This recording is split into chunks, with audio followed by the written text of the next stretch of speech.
గడిచిన కాలం అంతా కూడా తండ్రి సజీవులు వచ్చారు. మమ్మల్ని కాచి కాపాడు. ఈ దినాన్ని తండ్రి మేము మాట్లాడు ఆలోచించడానికి, వాటి ప్రకారం తండ్రి జీవించడానికి తండ్రి, మేము నేర్చుకోవడానికి తండ్రి మీరు మాకు సమయాన్ని అనుగ్రహించారు.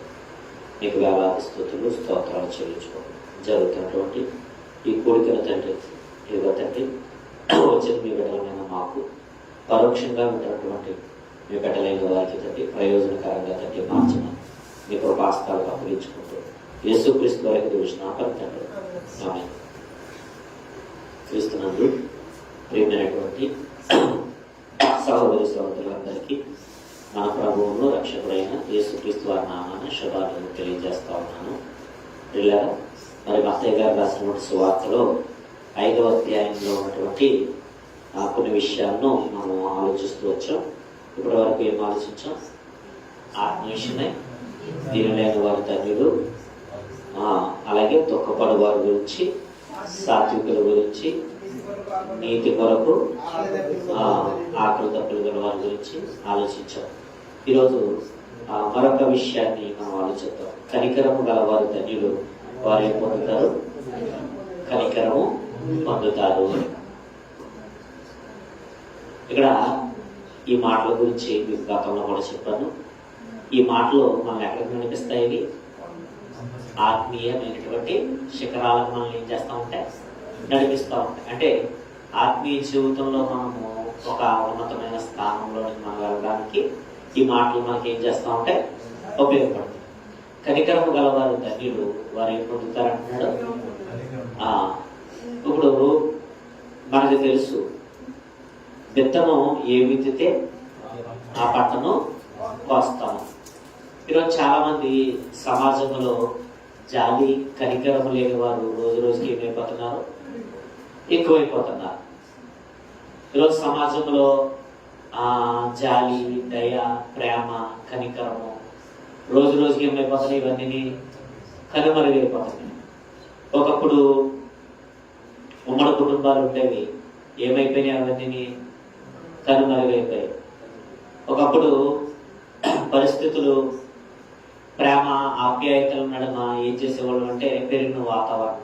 ఈరోజు కుటుంబం అంటే ఏంటి? ఏమైపోయింది? ఈరోజు కుటుంబం అంటే ఒక భార్య, భర్త, పిల్లలు, అదే కుటుంబం. మరి మిగిలింది ఏమంటే మిగిలింది కుటుంబం కాదు. ఈ రోజుల్లో ఏది కుటుంబం? అన్నగారి బిడ్డలో కుటుంబం కాదు, తమ్ముడు గారి బిడ్డలో కుటుంబం కాదు, అటు పిన్ని గారు ఎవరైతే ఉన్నారో, బాబాయ్ గారు ఉన్నారో అవి కుటుంబం కాదు. ఏది కుటుంబం?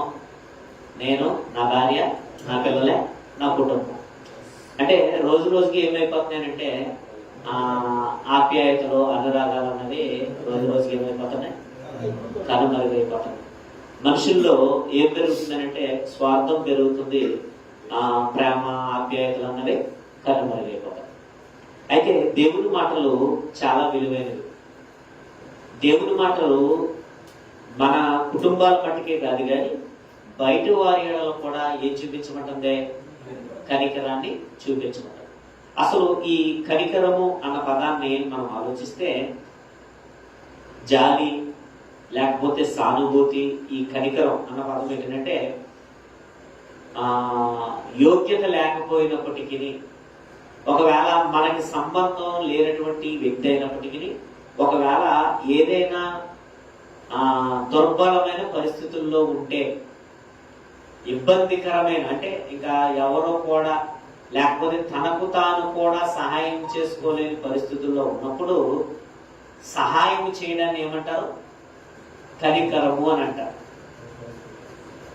కనికరించడం అని అంటారు. అయిన వాళ్ళకే చేతులు, మొండి చేతులు చూపిస్తారు ఈ రోజుల్లో. కాని వాళ్ళకి ఏం చూపిస్తారో అనలేదు.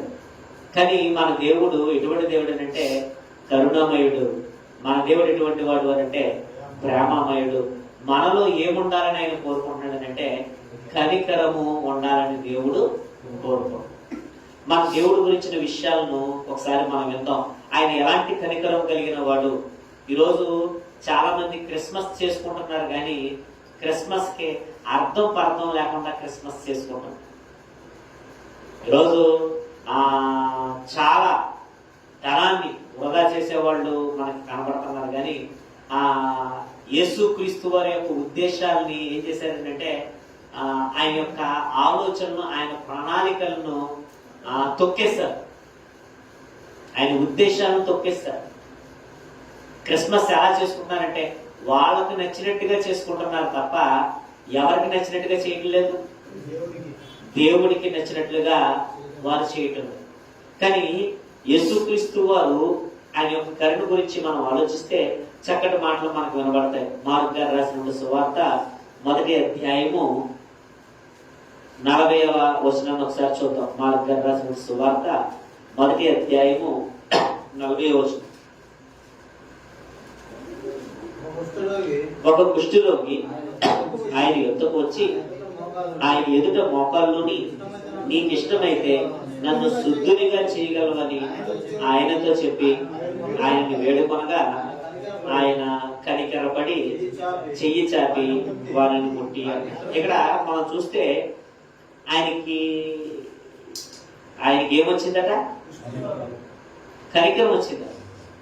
ఆయనకి ఏమొచ్చింది? ఎవరిని చూస్తే? మనకేమొస్తుంది? అసహ్యం వస్తుంది.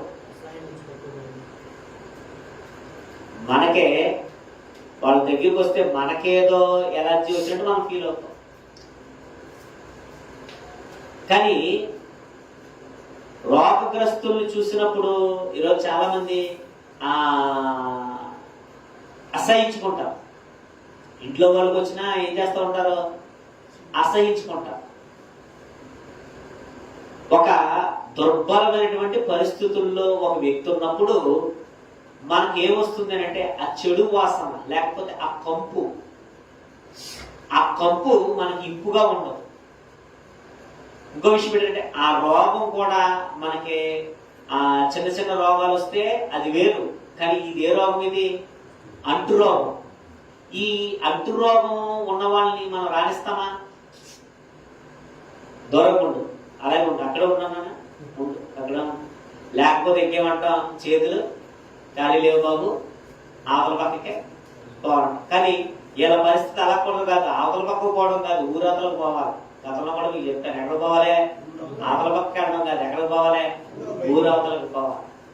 అయితే గతంలో కూడా దీన్ని మనం ఆలోచించాం. అయితే కనికరము గల వారు ధన్యులు ఏం పొందుకుంటారో మనకి నేర్పిస్తూ ఆయన మనకి నేర్పించడానికి ఆయన మనసు బైబిల్లో స్పష్టంగా రాయించాడు. ఎందుకంటే ఆయన కనికర పూర్ణుడు, కనికర సంపూర్ణుడు. ఆయనకి ఏముందనంటే మనం ఆరోగ్యంగా ఉంటే ఒకవేళ మనం ఎవరికన్నా కావాలేమో, మనం ఆర్థికంగా ఉంటే మనం ఎవరికన్నా కావాలేమో, ఒకవేళ ఆరోగ్యం లేకపోయినా, ఆర్థికంగా బాగోకపోయినా, ఒకవేళ ఈ లోకం పట్టించుకోకపోయినా, కానీ అలాంటి పరిస్థితుల్లో పట్టించుకునే వాళ్ళు ఎవరు? మనల్ని పట్టించుకునేవారు కేవలం దేవుని ప్రేమ, యేసుక్రీస్తు వారు మాత్రమే ఆ ప్రేమను చూపించగలరు. ఎలాగనంటే ఇక్కడ చూస్తున్నటువంటి పరిస్థితి చూస్తుంటే ఆయన బిగ్గరగా కేకలు వేస్తున్నాడు. సహాయం చేయండి, సహాయం చేయి ప్రభువా. సహాయం చేయమన్నప్పుడు ఆయన ఏం చేస్తున్నాడు అంటే ఆయన దగ్గరికి వచ్చాడు, ఆయన ఎత్తుకు వచ్చాడట. ఎదుట ఏం చేశాడట? మోకాళ్ళు అంటే ఆయన దగ్గరకు వచ్చి ఏం చేశాడంటే మోకరించాడు. ఏం చేశాడు? ఆయన యొద్దకు వచ్చి మోకరించాడు. ఎందుకంటే వాళ్ళకి జరిగిన అవమానాలు కావచ్చు, తిండి లేని పరిస్థితులు కావచ్చు, ఎన్నో ఇబ్బందులు పడినటువంటి వ్యక్తి నాకు ఎవరు దిక్కు అనుకున్నాడు? ఈరోజు మనకి ఎలాంటి పరిస్థితుల్లో ఉన్నా మనం గుర్తించాలి. దేవుడు ఏంటో అన్నది మనకు అర్థం కావాలి. ఎందుకంటే ఆయన అయితేనే మన జీవితాన్ని ఏం చేయగలడు? బాగు చేయగలడు. మన పరిస్థితుల్లో ఆయన తప్ప ఎవరో కూడా. అందుకే దావీదు గారు అంటాడు, కొండల తట్టు నేను ఏం చేస్తున్నాను, నా కన్నులు ఏం చేస్తున్నాడట? కొండల తట్టు అంటే అక్కడ ఉన్నటువంటి పరిసర ప్రాంతాల్లో యెరూషలేము దేవాలయం, ఆ పరిస్థితులను బట్టి ఆయన ఎక్కడికి ఎత్తుతానన్నాడు కన్నులు. ఇప్పుడు మనం ఎవరి తట్టు మనం చూడాలి? యేసుక్రీస్తు వారు కూడా కన్నులు ఎత్తి ఎవరికి ప్రార్థన చేశాడు? ఆయన తండ్రికి ఏం చేశాడు? ప్రార్థన చేసే సందర్భాలు మనం చూస్తాం. ఇప్పుడు మనం కూడా ఎవరి తట్టు మనం చూడాలంటే పరలోకమందు ఉన్నటువంటి తండ్రి తట్టు, ప్రభువు తట్టు, యేసుక్రీస్తు వారి తట్టు మనం ఏం చేయాలి? మన కన్నులు ఎత్తాలి. కన్నులు ఎత్తి, ఎందుకంటే జాలి కనికరము లేనటువంటి సమాజంలో మనం ఏం చేస్తున్నాం? బ్రతుకుతున్నాం. ఈరోజు బాగున్నాం కాబట్టి ఓకే, ఒకవేళ బాగోకపోతే ఏమో చెప్పలేం. పరిస్థితులు బాగున్నాయి కాబట్టి మనతో అందరూ బాగున్నారేమో. ఒకవేళ మన పరిస్థితులు తిరగబడితే వాడు బళ్ళు అవుతాయి, బళ్ళు వాళ్ళు అవుతాయి. ఏమైనా తిరగబడితే ఏంటి? వాడు గుర్తెట్టుకోవాలి. ఎందుకంటే ఈరోజు పరిస్థితులు భయంకరమైన దినాల్లో ఉంటున్న మనకే మనం ఒకటి ఆలోచించుకోవాలి. ఆయన ఎదుట మోకాళ్ళుని మనం ప్రార్థన చేయగలిగితే ఆయన మన మీద ఏం చేస్తా ఉంటాడో హృదయపూర్వకంగా అడగాలి. ఈరోజు చాలా మంది అడుగుతారు. ఎలా అడగరు? హృదయపూర్వకంగా అడగరు. అక్కడ ఆ వ్యక్తి ఏం చేస్తాడు? హృదయపూర్వకంగా ప్రభువుని వేడుకుంటున్నాడు. హృదయపూర్వకంగా వేడుకుంటున్నాడు ప్రభు. వెంటనే ఆయనకి ఏమొచ్చిందట? కనికరం. కనికరపడ్డాడు. వెంటనే కనికరపడ్డాడు. కనికరపడి ఏమంటున్నాడు చూడండి ఆయన, నాకు ఇష్టమే నీవు శుద్ధుడు కమ్మని వారితో చెప్పాను. వెంటనే కుష్ఠరోగం వారిని విడిచాను కనుక వాడు ఏమయ్యాడు? శుద్ధుడాయను. వెంటనే ఏం చేశాడట? వెంటనే ఆయన స్వస్థపరిచాడు. వెంటనే స్వస్థపరిచిన వెంటనే వెంటనే అంటే ఆలస్యం చేయలేదట ఆయన. మనం ఏం చేస్తాం? రేపు, మాకు, ఎల్లుండు, అవతల ఎల్లుండు అంటే డాక్టర్ గారు ఎన్నిసార్లు ఇస్తాడు? మనల్ని ఈ టాబ్లెట్లు ఇస్తాడు. టాబ్లెట్లు ఇచ్చి ఏమంటాడు? అమ్మ ఈ వాడు తగ్గకపోతే రేపు ఇంజక్షన్ వేస్తానంటాడు. తర్వాత రోజు వెళ్తాం, డాక్టర్ గారు తగ్గలేదండి అంటాం. తగ్గలేదంటే ఆయన ఏమంటారు?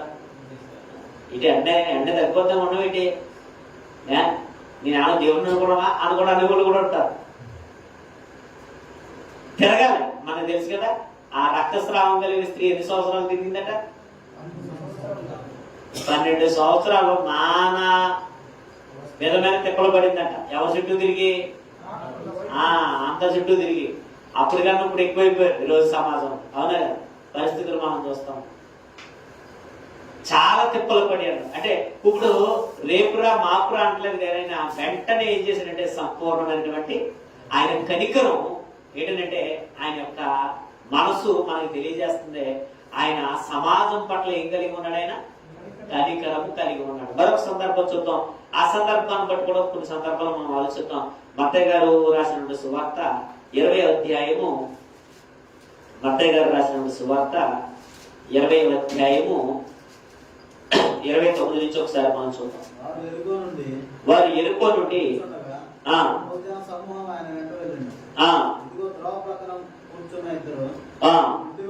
గుడ్డివాడు నిలుచున్నాడని విని, ప్రభువా దావీదు కుమారుడా మమ్మల్ని కరుణింపమని కేకలు వేశారు. ఓరకుండని జనులు వారిని గద్దించారు. వారు, ప్రభువా దావీదు కుమారుడా మమ్మల్ని కరుణింపమని వారి దగ్గరగా కేకలు వేశారు. ఇప్పుడు యేసుక్రీస్తు వారు వెంట చాలా మంది జనసమూహం ఉన్నారు. చాలా మంది జనసమూహం ఉన్నారు. ఇప్పుడు ఇక్కడ జరుగుతున్న నాకు విచిత్రంగా అనిపించిన సందర్భం ఏంటంటే, ఇద్దరు గుడ్డివారు ఉన్నారట. ఆ గుడ్డివారు ఇద్దరు కూడా ఏం చేస్తున్నారో కేకలు వేస్తున్నారు, మమ్మల్ని కరుణించారు. ఎందుకంటే గుడ్డితనం వలన చాలా ఇబ్బందులు ఉన్నాయి.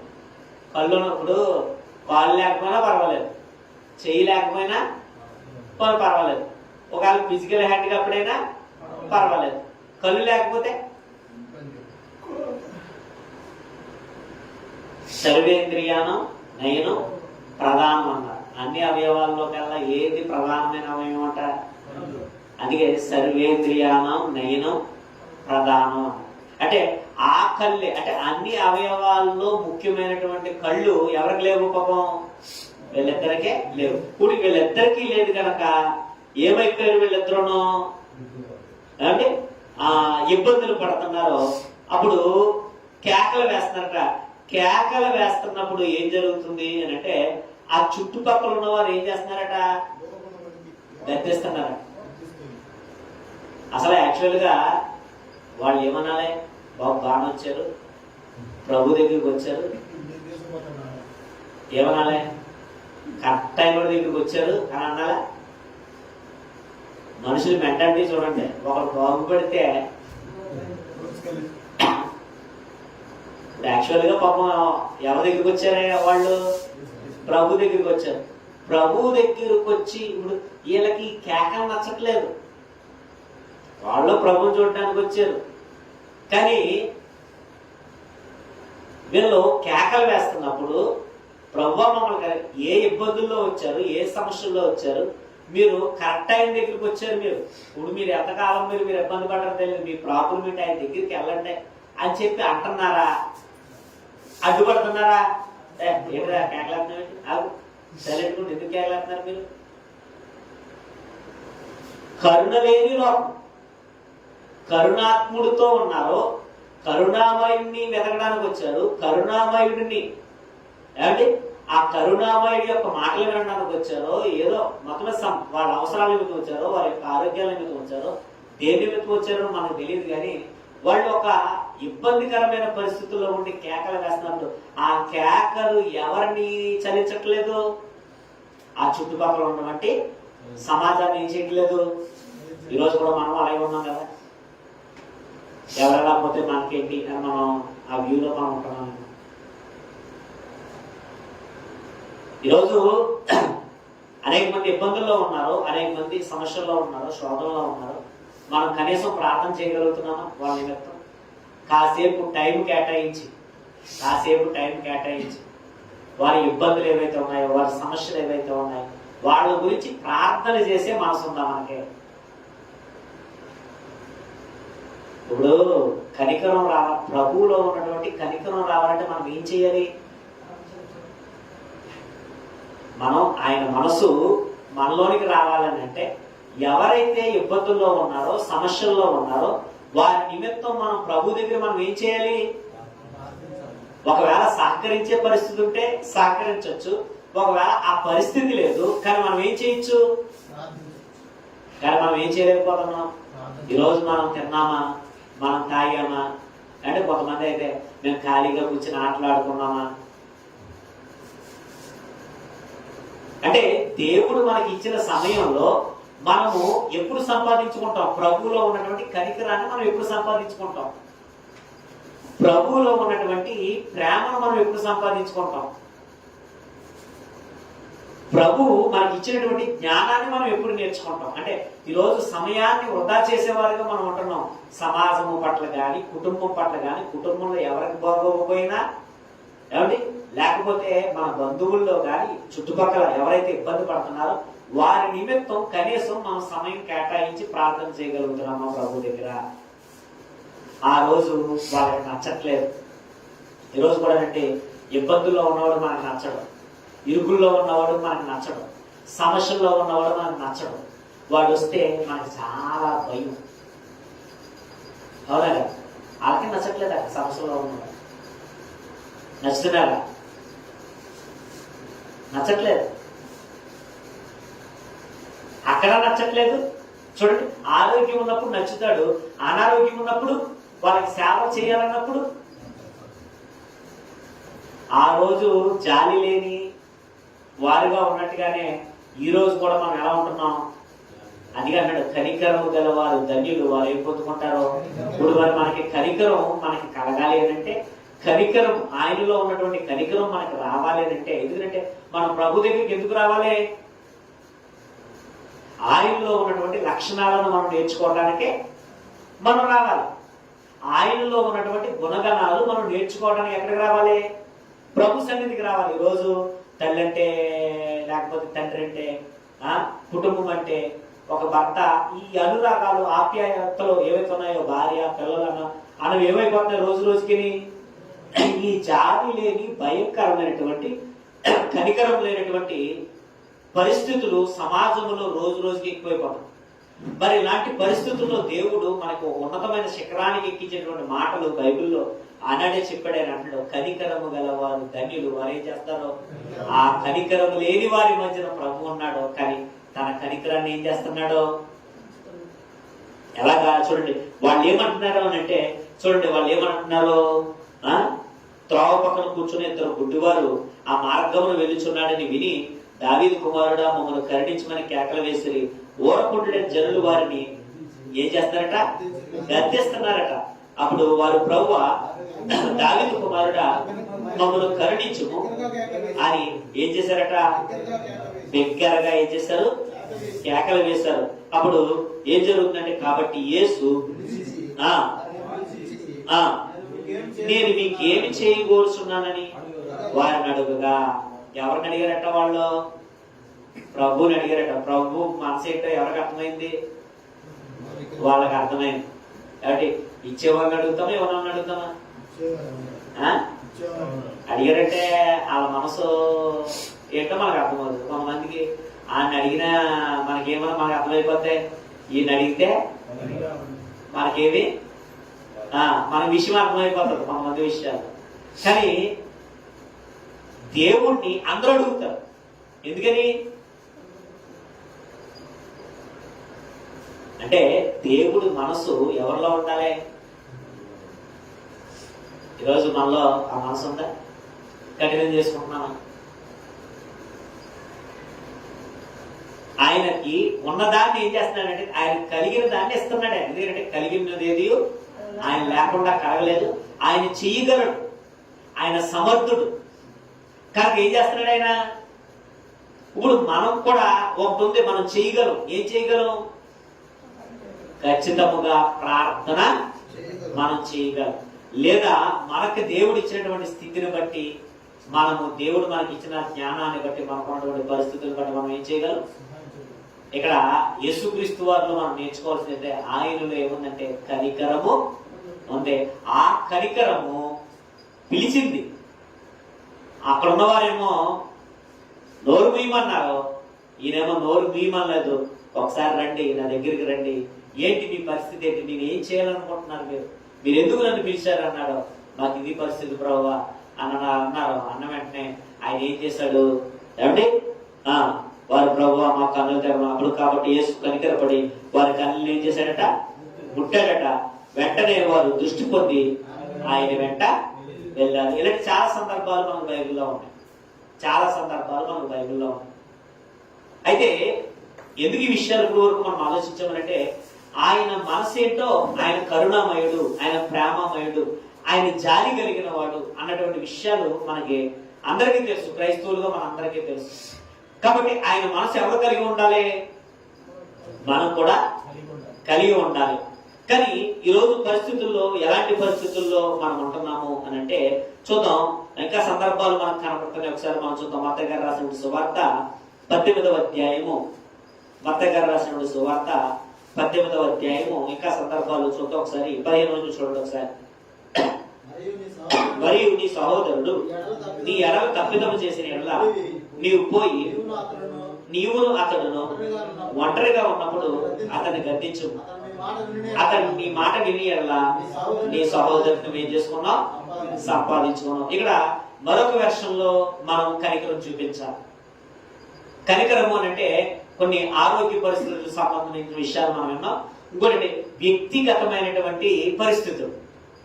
ఎందుకంటే ఈరోజు అందరూ మనకు నచ్చినట్టుగా ఉండరు, అందరూ మేలు చేసేవారుగా ఉండరు.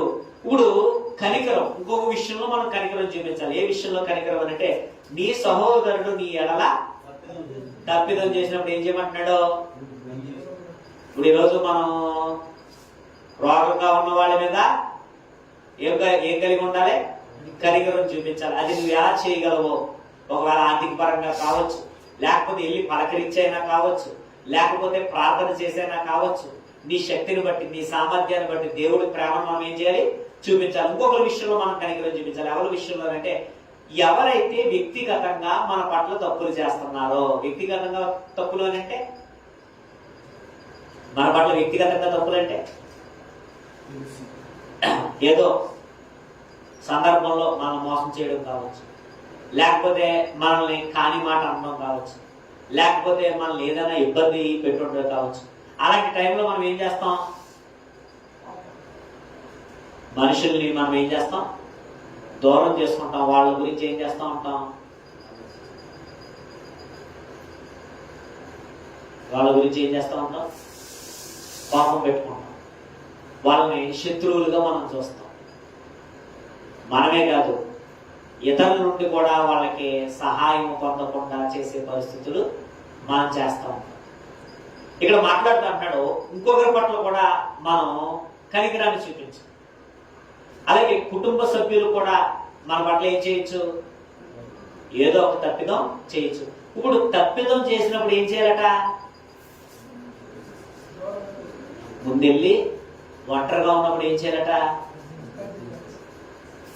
అబ్బాయి, నువ్వు చేసింది కరెక్ట్ కాదు, దేవుడు మనకి ఈ విధానం నేర్పలేదు అన్న కనికరం ఎవరిలో ఉండాలట. కానీ ఈరోజు మనం మనుషులు పోగొట్టుకోవడానికైనా ఇష్టపడుతున్నాం, సంవత్సరాలు పగల పెట్టుకోవడానికైనా మనం ఇష్టపడుతున్నాం. మన ఆలోచనలు అలాగే ఉంటుంది. అంటే మనలో రోజు రోజుకి ఏం పోతుంది?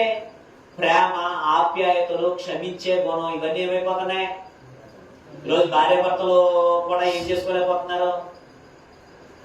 క్షమించుకోలేకపోతున్నారు. ఇప్పుడు భార్య భర్తల మధ్య కూడా ఏం రావచ్చు? ఎందుకంటే ఇద్దరు మనుషులే, ఇద్దరు విభిన్న మనస్తత్వాలు ఉంటాయి. నా ఇష్టం నాకు ఉండొచ్చు, స్త్రీ ఇష్టం కట్టుకున్న భార్య ఇష్టం భార్యకు ఉండొచ్చు. ఇప్పుడు నేనేమనుకుంటానంటే నా ఇష్టం నెరవేరాలనుకుంటాను, ఆవిడేమనుకుంటది? ఆవిడ ఇష్టం ఒకవేళ అనుకున్నారు అనుకోండి. ఇప్పుడు ఆ ఇష్టాలు, విభిన్నమైన మనస్తత్వాల మధ్య జరిగే ఇష్టాలలో తప్పిదాలు ఏర్పడతా ఉంటాయి. ఆ తప్పిదాలలో ఒకవేళ ఎవరైనా వ్యతిరేకంగా ప్రవర్తించినప్పుడు ఆ భార్య భర్తలు ఇద్దరు కూడా కూర్చుని ఏం చేసుకోవాలట? ఈరోజు క్షమించుకుంటున్నారా? రోడ్డు మీదకి వస్తున్నారా? కనికరం లేదు. కసాయితనం పెరిగిపోతుంది. కసాయి వాళ్ళు అయిపోతున్నారు. ఒకటి, రోగాల పట్ల మనుషులకి కనికరం లేదు. నెక్స్ట్, వ్యక్తిగత తప్పిదాల పట్ల కూడా ఏం లేదు. సర్లే, జరిగింది ఏదో జరిగింది, ఇలా జరగకూడదు అని ఏం చేయాలట? ఒకవేళ సహోదరుడు కావచ్చు, కుటుంబ సభ్యులు కావచ్చు, మనం ఏం కలిగి ఉండాలి? కనికరము గలవారు ధన్యులు, వారు ఏం పొందుకుంటారు? మరి మనం కనికరం కలిగి ఉంటున్నామా? వ్యక్తిగతమైన విషయాల పట్ల కనికరం కలిగి ఉంటున్నామా? విద్వేషం కలిగి ఉంటున్నామా? చూడండి, అప్పుడు ఏమంటున్నాడు? అతడు నీ మాట వినని ఎడల ఇద్దరు ముగ్గురు సాక్షుల నోట స్థిరపరచబడినట్లు నువ్వు ఒకరిని వెంటబడి నెల్లు. లేదా అతడి మాటలు వినకపోతే సంఘాన్ని పిలిపించు. సంఘాన్ని పిలిపించి ఒకవేళ అతని మాట కూడా వినకపోతే అతన్ని అన్యునిగాను సొంగరిగాను ఎంచుకోనము అంటున్నాడు. ఈరోజు వ్యక్తులను పోగొట్టుకోకండి, జాలి చూపించండి, కనికరం చూపించండి. వ్యక్తులను మనం దూరం చేసుకోకూడదు, బంధాలను మనం దూరం చేసుకోకూడదు. ఎందుకంటే మన దేవుడు కూడా పోగొట్టుకునేవాడు కాదు, కావాలని పోగొట్టుకునేవాడు కాదు. మన దేవుడు ఏం చేస్తాడు? ఆయన కూడా మన వ్యక్తిగతమైనటువంటి దోషాలు ఎన్నిటినో ఏం చేశాడు? క్షమించడే లేదా? క్షమించకపోతే మనం భూమి మీద ఉంటామా? ఆయన కనికర పూర్ణుడు గనక, ఆయన కనికర సంపూర్ణుడు గనక మనకి ఆయన యొక్క జీవితాన్ని మనకి నేర్పిస్తున్నాడు. ఆయన రోగస్తుల పట్ల కనికరం చూపించాడు. అలాగే సిలువ వేసిన వారి పట్ల కూడా ఏం చేశాడు? ఆయన కనికరం చూపించాడు. మనకి సిలువ ఎక్కలేదు, చిన్న గిల్లి గిల్లితే సార్, అంతే కదా. మనకి మనం పెద్ద పెద్ద విషయాలు అక్కర్లేదు, చిన్న విషయాల్లో ఏదైనా పొరపాటు జరిగితే. అందుకే అప్పుడు పేతురు గారు మాట్లాడుతూ ఏమంటున్నాడు ఆయన అంటే 21వ వచనంలో చూడండి ఒకసారి. ఆ సమయమున పేతురు గారు వచ్చారు. పేతురు గారు చెప్పాడు, ప్రభువా, నా సహోదరుడు నా ఎడల తప్పిదం చేసిన ఎడల నేను ఎన్ని మార్లు క్షమించాలి? 7 మార్లు మట్టుగా అని అడిగాను. అందుకు యేసు అతను తిట్లాను, 7 మార్లు మట్టుకు కాదు, 70 ఏళ్ల మార్లు మట్టుకని నీతో నిశ్చయముగా చెబుతున్నాను. ఇప్పుడు పేతురు గారికి సందేహం వచ్చింది. పేతురు గారు అన్నాడు, ఎన్ని మార్లు క్షమించమంటావా? ఎన్ని మార్లు క్షమించారు? ఎన్ని మార్లు? ఉదయం సహోదరుడు నేను కాస్త డిస్కస్ చేసుకో ఒక సందర్భంలో ఆ డిస్కషన్ చేసుకుంటున్నప్పుడు వాళ్ళు రాంగ్ వేలో ఉన్నారు కదా అని మనం ఏం చేసుకోకూడదు, వాళ్ళు రాంగ్ వేలో ఉన్నారు కదా అని మనము రాంగ్ వేలోనికి వెళ్ళకూడదు. సమయాన్ని ఎవరికి అప్పగించాలి? కొన్నిసార్లు మనం నష్టపోవడానికైనా, అది మనీ విషయంలో కావచ్చు, ఏ విషయంలోనే కావచ్చు, మనం నష్టపోవడానికైనా మనం ఇష్టపడాలి.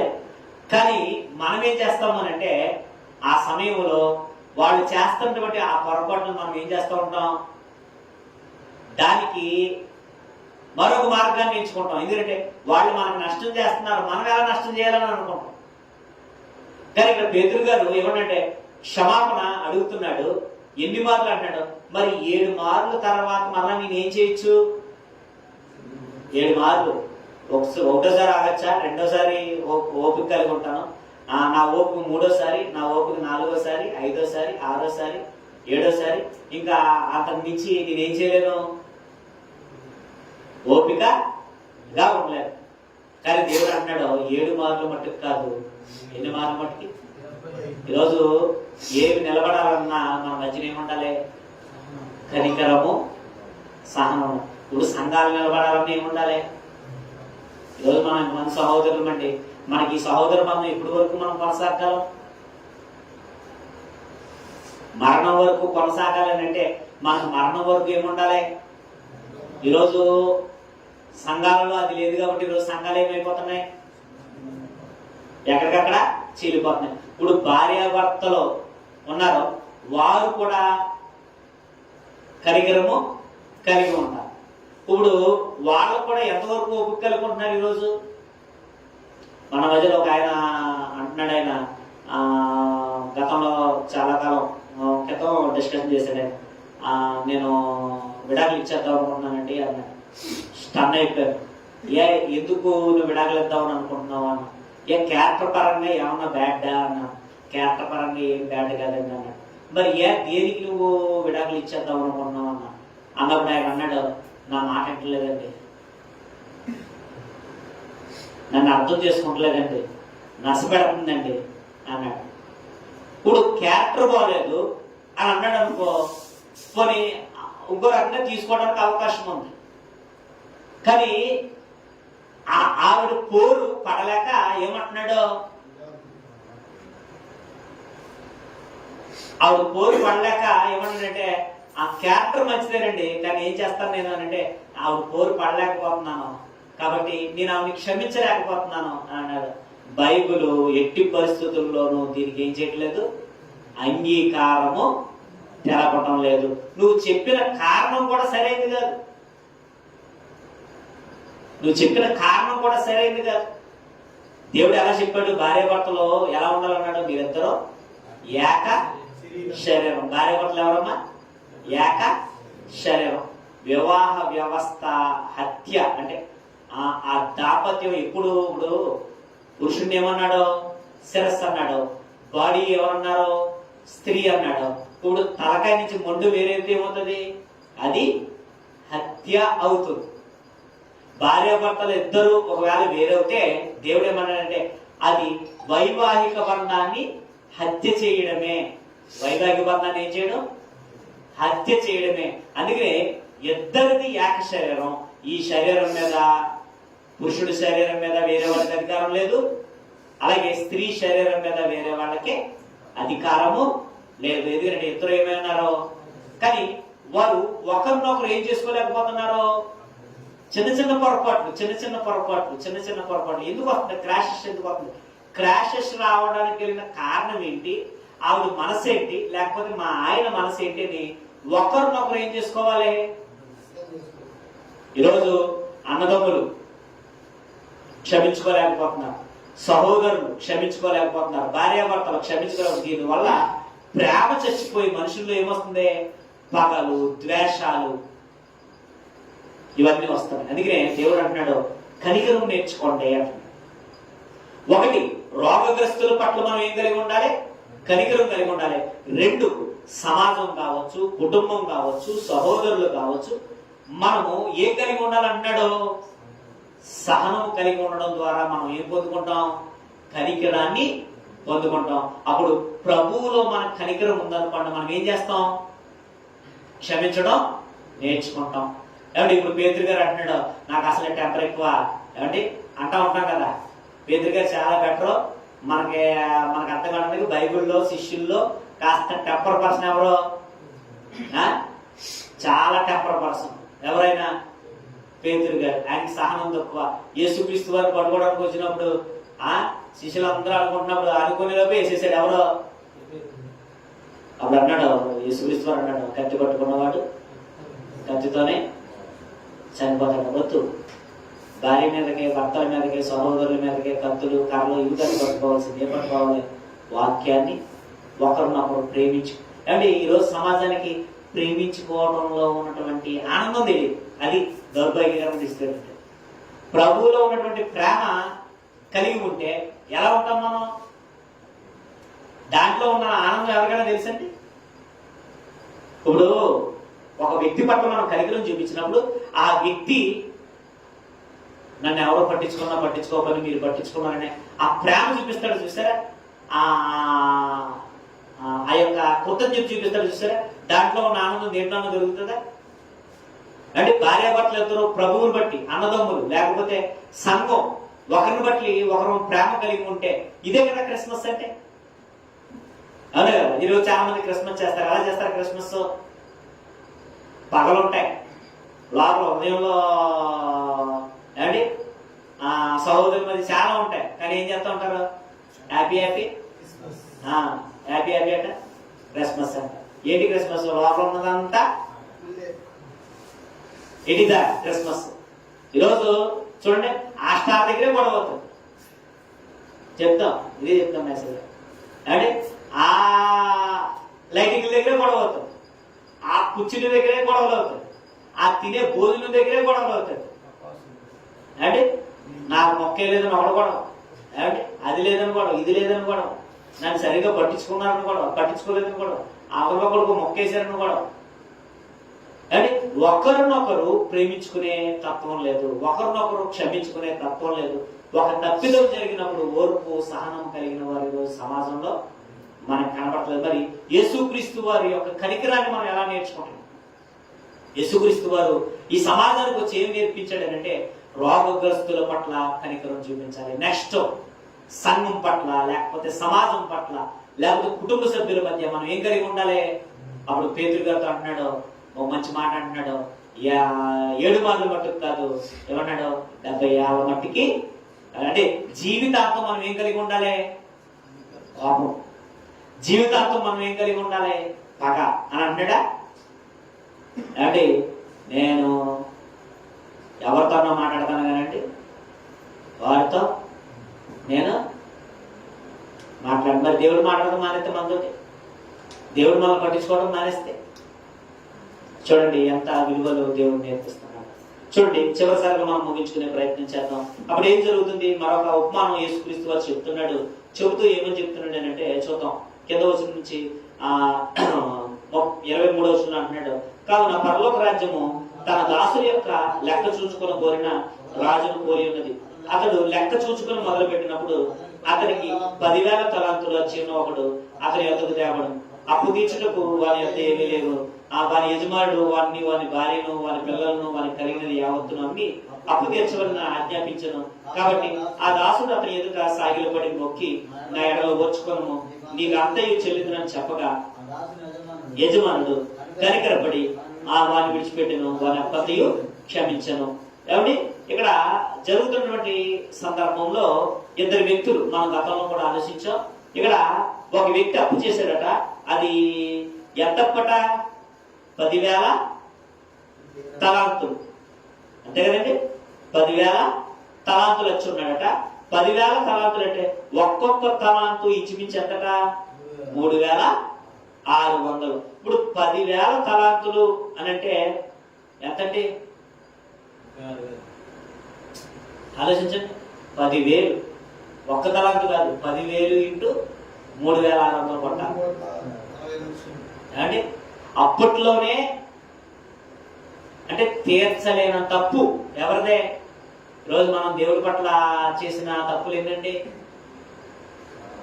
కొండంత అప్పు కాదు, తప్పులు ఏమండి పర్వతాలను మించిపోయి ఏమండి ఆకాశం పైకి వెళ్ళిపోతున్నాయి మనిషి చేస్తున్న పొరపాట్లు. ఈ పొరపాట్లన్నింటినీ క్షమించడానికి ఎక్కడి నుంచి వచ్చాడు ప్రభువు? ఆ కరుణామయుడు ఎక్కడి నుండి వచ్చాడైనా? ఆ పరలోకములో నుండి భూలోకానికి వచ్చాడు ఆ కరుణామయుడు. పరలోకములో నుండి భూమి మీదకి వచ్చాడు ఆ కరుణామయుడు మనం చేసినటువంటి అపరాధాలను క్షమించడానికి. కానీ మనము ఎలాంటి విషయాలు మనం క్షమించలేకపోతున్నాం? మన మధ్యలో ఉప్పు తక్కువైంది అంతేనంట, దానికి క్షమించలేదు. మన మాస్టర్ గారు వాక్యం చెబుతూ ఒక మాట అన్నాడు, అట్టేయలేదట. ఎవరో కోడిగుడ్డు అట్టేయలేదట, భార్య కోడిగుడ్డు అట్టేయలేదని ఆత్మహత్య చేసుకుంది. ఏమేలేదని? కోడిగుడ్డు అట్టు కాదు సమస్య, అట్టు కాదు సమస్య. వీడొచ్చి అడిగాడు, నేనైనంద నేను చెప్పాను మగవాడిని ఎలా ఉన్నాను, నా మగతనాన్ని నువ్వు ఎదిరించావా? నేను మగాన్ని నన్నే ఎదిరించావంటే నరుమై అన్న. ఏదో మతం సమ్మెది ఏదో పడ్డారు, ఇద్దరు పడ్డారు. అట్టు ఏమైంది అంటే ఈరోజు ప్రేమించుకోవడం తెలియట్లేదు, క్షమించుకోవడం తెలియట్లేదు, చెప్పుకోవడం తెలియట్లేదు. ఈరోజు చిన్న చిన్న విషయాలకి మనం ఏం చేసుకోలేకపోతున్నాం? క్షమించుకోలేకపోతున్నాం. చిన్న చిన్న విషయాలని మనం పెద్దది చేసుకుని రాద్ధాంతం చేసుకుని వీధులకి ఎక్కి రోడ్లకి ఎక్కి కోర్టులకి ఎక్కి ఏమండి ఆఖరికి చంపుకోవటానికి చావటానికి సమాజం వెళ్ళిపోతుంది అంటే దేవుడు అంటున్నాడు, ఒరే బాబు మీరు కనికరం కలిగి ఉండాలి, చిన్న చిన్న పొరపాట్లని పెద్దది చేసుకోకండి, భూతత్వంలో చూడకండి. ఆ చిన్నదాన్ని ఎలాగా ఇప్పుడు బురద అయిందండి, బురద అయిందని కాలు మీద తీసుకుంటాం, వెంటనే కాలు బురదలో పడ్డది, వెంటనే కోపం వచ్చేసి కత్తి కాలు తీసుకుంటాం, వెంటనే ఏం చేసుకుంటాం? దానికి మార్గం ఉందిగా, కడుక్కోవడం మార్గం ఉందిగా. అలాగా వ్యక్తులను మనం ఏం చేసుకుంటాం? నరికేసుకుంటాం. అంటే వెంటనే వ్యక్తులు ఏం చేస్తాం? వెంటనే కట్ చేస్తున్నాం. అంతే. నీకు నాకు బంధం కాదు కట్ అయ్యేది, నీలో ఒక భాగమే కట్ అయిపోతుంది. భార్య భర్తలు కట్ చేస్తున్నాం, అన్నదమ్ములు కట్ అయిపోతున్నారు, తల్లి బిడ్డలు కట్ అయిపోతున్నారు. కానీ దేవుడు ఎందుకు వచ్చాడనంటే మనకు కనికరాన్ని నేర్పించడం. రోగగ్రస్తుల పట్ల మనం కనికరం కలిగి ఉంటాం, తప్పిదాల పట్ల మనం కనికరం కలిగి ఉంటాం. అప్పుడు కనికరం కలిగిన వారు ధన్యులు. వారు ఏం పొందుకుంటారు? కనికరాన్ని పొందుకుంటారు. మనకు తెలుసు కొత్త నిబంధనలోనే యేసుక్రీస్తు వారు మాట్లాడియాల్సిన అవసరం లేదు. కానీ ఒక ధనవంతుడు ఉన్నాడట, అతడు బల్ల కింద రొట్టె ముక్కలు తినడానికి చూసేవాడట, కానీ ఆశపడ్డాడట. అతడు లగ్జరీగా బతికాడు, కానీ ఏం లేకుండా బతికాడు. అతను కనికరము లేకుండా బతికాడు. అతను ఏం పొందుకున్నాడో, అతను చూపినటువంటి కఠినమైన వైఖరే అతను కూడా ఏం పొందుకున్నాడో అదే పొందుకున్నాడు. ఇప్పుడు ఎందుకని అతడు పాతాళములో వేదనకరమైన స్థలంలో ఉండాల్సిన పరిస్థితి వచ్చింది? కనికరం లేకుండా భూమి మీద బతికాడు కనుక అతడు కూడా ఏం పొందుకున్నాడో కనికరం లేని బతుకును పొందుకున్నాడు. మనం కనికరం కలిగి ఉంటే ఎలాగా? మనం ప్రేమికులం, మనం జంతు ప్రేమికులం కాదు. ఈ కొంతమంది ఉంటారు జంతు ప్రేమికులు ఉంటారు, వాళ్ళని జంతువులు తప్ప కేవలం ప్రేమించారు, కుక్కలను ప్రేమించారు, పిల్లల్ని ప్రేమించారు. అంటే ప్రేమికులం మనం, ప్రభువు నేర్పే ప్రేమికులం మనం. ఏ ప్రేమికులు? లోక సంబంధమైనటువంటి వ్యామోహాలకు సంబంధించిన ప్రేమికులం కాదు మనం. లోక సంబంధమైనటువంటి వ్యామోహ సంబంధమైన ప్రేమికులు చాలా మంది ఉన్నారు ఈరోజు సమాజంలో. వాళ్ళ లవర్స్ కాదు. మ్యాక్సిమం ఈరోజు ఎక్కువ గొడవలు పెట్టుకుంటుంది ఎవరు? వాళ్ళే. కానీ మనం ఎవరు మనం ప్రేమిస్తామంటే ప్రభువును బట్టి మనం ప్రేమిస్తాం. మన పట్ల ఒకళ్ళు దోషణ మాటన్నా మనం ప్రేమిస్తాం, ఒకవేళ కార్య మాటన్నా మనం ప్రేమిస్తాం. ఇంకోటి ఏంటంటే రోగగ్రస్తుల పట్ల కూడా మనం ఏం కలిగి ఉంటామంటే ప్రేమను కలిగి ఉంటాం. అందుకే మనము చాలా బాధ్యత కలిగిన వాళ్ళం దేవుని పనులు. అందుకే మనం ఎవరెవరి గురించి ప్రార్థన చేస్తాం? మన గురించే కాదు, మన కుటుంబాల గురించే కాదు, పక్కింటి వారి కుటుంబాలు, లేకపోతే బంధువులే కాదు, అంటే రాష్ట్రం కోసం ప్రార్థన చేస్తాం, జిల్లాల కోసం, దేశం కోసం, ప్రపంచ శాంతి కోసం మనం ఏం చేస్తాం? ప్రార్థన చేస్తాం. అందరూ బాగుండాలి అనే మంచి ప్రేమను ప్రభు నేర్పాడు. ప్రాణం తీయటం మనకు నేర్పించలేదే. ఈరోజు చాలా మంది ప్రాణం తీసేవాళ్ళు చాలా మంది ఉన్నారు. దేవుడి పేరు చెప్పి ప్రాణాలు తీసేవాళ్ళు కూడా సమాజంలో మనకు కనబడతా ఉన్నారు. కానీ మన ప్రభు మనకి ఏం నేర్పలేదు? ప్రాణాలు తీయమని చెప్పలేదు. కొంతమంది ప్రాణాలు, దేవుడి పేరట ప్రాణాలు తీసేవాళ్ళు కూడా సమాజంలో ఈరోజు మనం చూస్తా ఉన్నాం. కానీ మన ప్రభు మనకి ఏమి నేర్పలేదు? కనికరాన్ని నేర్పించాడు. కాబట్టి ఈరోజు చాలా మంది ఆ కనికరముతోటే మనం దేవుని మాటలు చెప్తాం. కనుక అటువంటి ప్రభువులో ఉన్నటువంటి కనికరాన్ని దయచేసి మనం అంతా కలిగి ఉంటాం. ప్రార్థన చేద్దాం. ఇవి చాలా ఉన్నతమైనటువంటి విలువైన మాటలు. అందుకే ప్రపంచమంతా ఒక్కసారిగా ఆయన సిలువను చూసి ఉలిక్కిపడింది. ప్రపంచమంతా ఒకేసారి ఆయన వైపు చూసింది. ఎందుకో తెలుసా? ఆయన పలికినటువంటి మాటలు, సిలువలో ఆయన పలికినటువంటి మాటలు ప్రపంచాన్ని సెట్ చేశారు. అందుకే ప్రపంచంలో ఎవ్వరికీ లేని పేరు ఆయనకు మాత్రమే ఉంది. ఆ పేరు పెట్టుకోవడానికి ఇంకొకడు అర్హుడు కాడు. ఏం పేరు? ఆయన పేరు ప్రేమామయుడు, కరుణామయుడు, దయామయుడు అన్న పేర్లు ఎవరికి ఉన్నాయి? ఆయనకి మాత్రం తప్ప ప్రపంచంలో ఎవరు కూడా పెట్టుకోలేని పేరు ఏమిటి? ఆయన యొక్క క్యారెక్టర్ని బట్టి ఉన్నటువంటి పేరు. ఆ పేరుని మనం కలిగి ఉన్నాం. అందుకనే ఆయన కనికరం కలిగిన వాడు కనుక మనకేం నేర్పిస్తున్నాడో, కనికరం కలిగిన వారు ధన్యులు. ఏం చేస్తారో? కనుక కనికరాన్ని విత్తుతాం. ఏం పొందుకుందాం? భూమి మీద బతుకుండగానో కనికరాన్ని పొందుకుంటాం, మరణించిన తర్వాత కూడా కనికరం పొందుకుని ఎక్కడికి వెళ్తాం? ఆ మహిమ లోకానికి వెళ్తాం. లేదు, నా ఉదయాన్ని కఠినం చేసుకుంటాను, నేను నాకు నచ్చినట్టుగా ఉంటాను, నేను బండబారిపోతాను, నేను ఎవరి మాట విన్నాను, నాకు నచ్చిందే నేను చేస్తాను, నాకు తోచిందే నేను చేస్తాను అని ఒకవేళ జాలి, కనికరము, దయ లేకుండా మనం ఉంటే అటువంటి దాన్ని మనం పొందుకుంటాం. అదే అంటాడు కదా, కనికరం కలిగిన వారు ధన్యులు. వారు ఏం పొందుకుంటారో? మరి కఠిన వైఖరి కలిగిన వారు అదే పొందుకుంటారు. ఏ విత్తనం విత్తితే ఆ పంటకు వస్తాం. సృష్టిలో ధర్మం కదా. అలాగే మనం జీవించిన విధానాన్ని బట్టే మహిమలోకమా, వేదనకరమైన స్థలమా అన్నది కూడా మనము డిసైడ్ అవుతుంది. కనుక భూమి మీద ఉండగానే డిసైడ్ చేసుకుందాం, కనికరం కలిగి ఉందాం.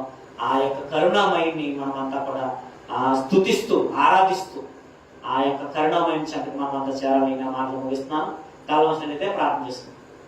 మహాపరిషుద్ధుడా, మహోన్నతుడా, మహాగణుడా, మా పిల్లలు ప్రేమ కలిగిన దేవ, దయ కలిగిన దేవ, మీకు వేలాది స్తుతులు, స్తోత్రాలు చెల్లించుకుంటున్నాం. ఇప్పటి వరకు తండ్రి మీ దాసులమైన తండ్రి మమ్మల్ని బలపరిచి కొన్ని శ్రేష్టమైన సంగతులు తండ్రి మీరు మాతో మాట్లాడారు. మీకు వేలాది స్తుతులు, స్తోత్రాలు. ఈరోజు తండ్రి ఎంతో మంది క్రిస్మస్ జరిపించుకుంటున్నారు, కానీ మీరు నేర్పినటువంటి కనికరం లేని వారిగా ఉన్నారు. అటువంటి భయంకరమైన పరిస్థితుల్లో నుండి యువతండ్రి మమ్మల్ని తండ్రి జ్ఞాపకం చేసుకున్నాం. మీ యొక్క మనసును తండ్రి మేము ఎప్పుడు కూడా తండ్రి కలిగి ఉండడానికి సహాయం అనుగ్రహించారు. యువతండ్రి మరి అనారోగ్యంగా ఉన్న తల్లి గారు, మరి నయోమి గారిని జ్ఞాపకం చేసుకోండి. అలాగే వారి యొక్క సహోదరుడిని, వారి యొక్క సహోదరుని, వారికి ఇచ్చినటువంటి బిడ్డలను యువతండి ప్రతి ఒక్కరిని తండ్రి పేరు పేరు చెప్పిన తండ్రి జ్ఞాపకం చేసుకోండి. రామలమ్మ గారిని జ్ఞాపకం చేసుకోండి, గురమ్మ గారిని జ్ఞాపకం చేసుకోండి. ఇంకా తండ్రి ఈ చుట్టుపక్కల ఎవరైతే ఉన్నారో వారిని, వారి కుటుంబాలను కూడా తండ్రి జ్ఞాపకం చేసుకోండి. వారికి ఆరోగ్యాలను అనుగ్రహించండి. యువతండి వారి కుటుంబాలను తండ్రి మీ గృహలో తండ్రి జ్ఞాపకం చేసుకుని భద్రపరచండి. యువతండి మరి ఇక్కడ ఉన్న ఈ ప్రాంతమే కాదు కానీ తండ్రి యువతండి ప్రపంచం యావత్తు జరుగుతున్నటువంటి పరిస్థితులను తండ్రి మీ పాద సన్నిధిలో పెడతా ఉన్నాం. యువతండి మీ కుమారులుగా తండ్రి చేస్తున్నటువంటి ప్రార్థన తండ్రి దయతో తండ్రి జ్ఞాపకం చేసుకోండి. ఈ భయంకరమైన లోకంలో తండ్రి యువతండి మీ యొక్క ప్రేమను, కనికరాన్ని నేర్చుకునే తండ్రి స్థితిని, ధన్యతను తండ్రి వారికి అనుగ్రహించండి. యువతండి తిరిగి మా ప్రయాణంలో కూడా తండ్రి మీరే మాకు తోడుగా నడిపించిన మీ కృపాస్తాలకు మమ్మల్ని అప్పగించుకుంటూ యేసుక్రీస్తు దేవుడి నామమున తండ్రి ఆమేన్. మన తండ్రి దేవుని ప్రేమ, యేసుక్రీస్తు వారి కృప, పరిశుద్ధాత్మ సహవాసం మన